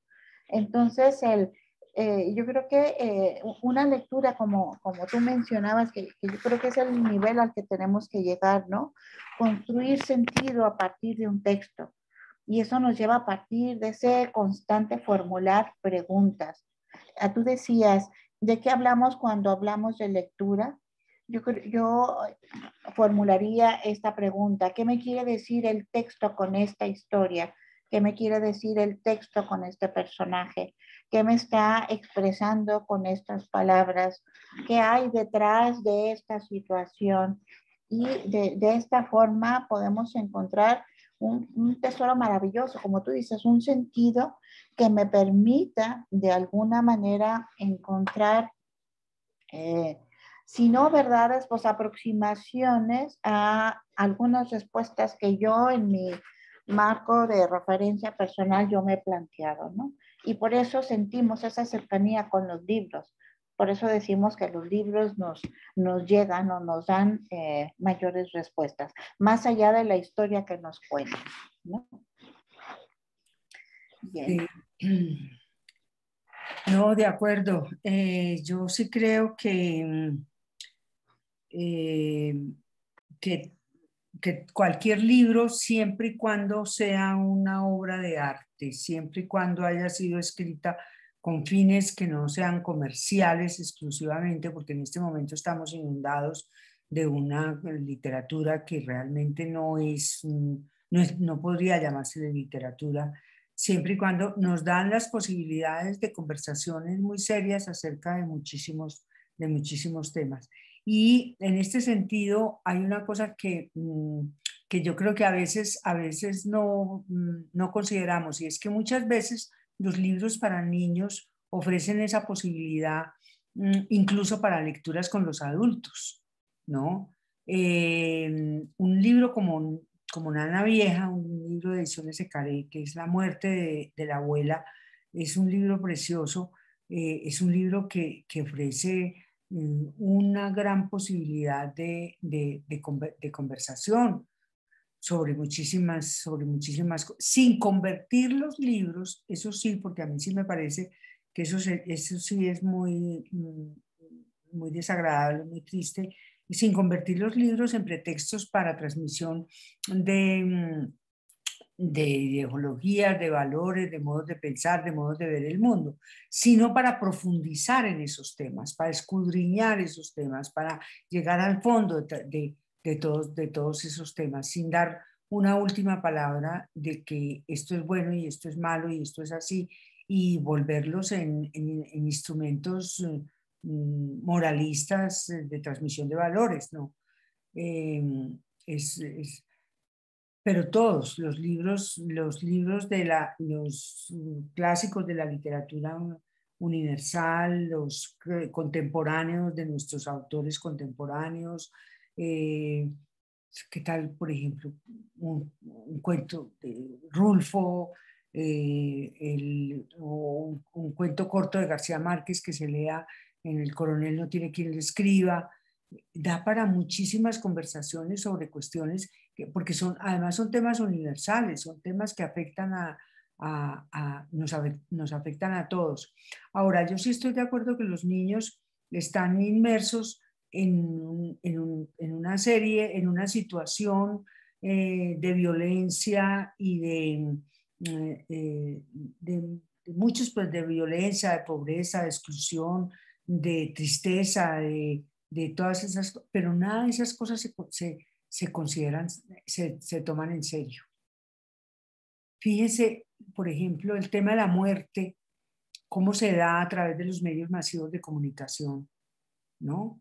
Lo que hacen es naturalizar la muerte, volverla algo intrascendente ¿no? Entonces, ahí es donde el peligro, digamos, de que no haya un interlocutor válido para los niños y para los jóvenes y que ellos, toda su identidad y toda su autonomía y todo su pensamiento, sus representaciones del mundo, se lo construyan a partir de los medios masivos de comunicación, sin nada que les permita digerir, analizar, pensar de otra manera, ver el lado oscuro, ver el otro lado de la noticia. Oiga, maestra, y por ejemplo, tenemos un alumno, por un ejemplo así casual, que le gusta leer, pero lee pura literatura comercial. ¿Se considera un lector? Pues yo no puedo decir que no se considera un lector, es un lector, por supuesto, ¿no? Si le gusta leer y lee y lee y lee. Eso es, digamos, el fenómeno Harry Potter y el fenómeno de todas que son niños que aparentemente, pues, que están leyendo de una manera desaforada y que les encanta y terminan un libro y siguen con otro. Yo no soy nadie para decirle a ese niño, no leas eso, pero sí creo que hay la posibilidad de ofrecerle otra cosa que poco a poco le vaya mostrando que hay cosas distintas, que hay cosas diferentes, ¿no? Yo, por ejemplo, mi opinión es que ni la escuela ni la biblioteca pública debería ofrecer ese tipo de libros, sino ofrecer otros libros distintos, porque esos libros que son, digamos, literatura muy comercial, de todas maneras van a llegar a ellos, ¿no? Los está ofreciendo el supermercado, se encuentran en todas partes y es normal que lleguen a ellos. En cambio, otro tipo de literatura solamente les llega si se los ofrece la escuela, si se los ofrece la biblioteca pública, si se los ofrece otro programa si hay otras posibilidades por fuera de lo que ofrece el mercado, que son los medios masivos y el mercado son una fábrica de crear consumidores. Entonces, eso yo diría que pues sí, es un lector, pero es un lector consumidor. Lo asocio más con el consumidor. Bueno, yo creo que acabamos. Ustedes saben que en este momento son las 3 de la tarde. Eso, comencé a la 1, yo a la 1 no como porque era muy temprano para comer. Pero ya se abre. Pero ya se abre.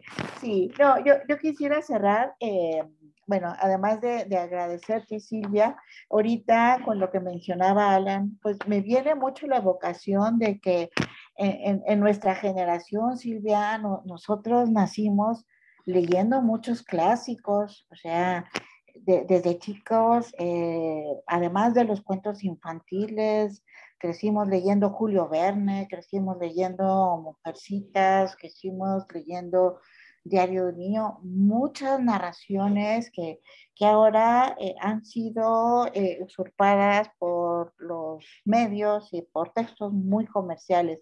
Aquí yo creo que el reto sería cómo hacer que de ahí brinque a un texto de mayor relevancia y con mayor sentido. Entonces, Silvia, pues te agradezco mucho, agradezco también a todos los participantes que hoy nos acompañan. Ha sido una sesión que nos deja mucho para reflexionar y que nos hace pensar cuán importante es leer con otros y que nos invita a reforzar ese compromiso que tenemos de nosotros mismos con la lectura. Entonces te agradecemos infinitamente que nos hayas brindado este espacio, hemos disfrutado mucho tu conversación y bueno, pues seguimos aquí en contacto contigo y agradecemos mucho también las recomendaciones que nos has brindado en cuanto a texto y en cuanto a autores que nos van a ampliar mucho esta área de investigación. Entonces, a nombre de todos, muchísimas gracias por estar aquí. Al resto, que tengan muy buen fin de semana, cuídense mucho y bueno, pues que tengan una lectura muy significativa en este fin. Váyanse muy entusiasmados con ello. ¿Sí? Nos vemos. Gracias, buen día.